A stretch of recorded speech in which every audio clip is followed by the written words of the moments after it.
Okay, today we have a Golfin 2008, so we're just going to show you what we found so far. So it did come in with a wet front footwell, and so as we can see here, we've got some newspaper which is soaking wet. All the underlay as well is wet, not completely soaked, but we can feel that it's damp. The underlay under here, I'll give that a bit of a squeeze.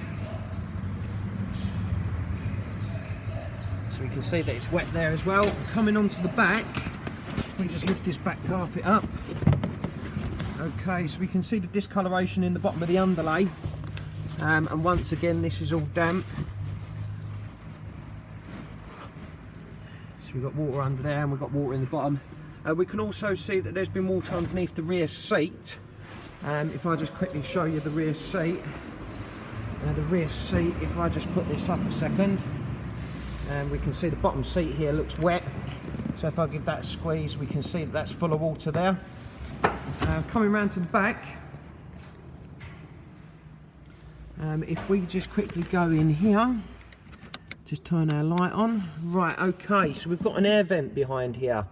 The only problem is we can see that there's been some form of damage caused to the back of the car. And we can see that this air vent is all split and broke, as well as we can see that the bodywork seems to have all been pushed in, so it's all ripply there. So what we're going to do is we're going to pour a bit of water down on this top light, and what that should do is run down the bodywork. And if we just look inside, so we can see that the water's coming through that rear vent, and then what it's then going to do is it's going to fill up this pocket here, and then it's going to follow this guide. And it's going to use this as a slide all the way down.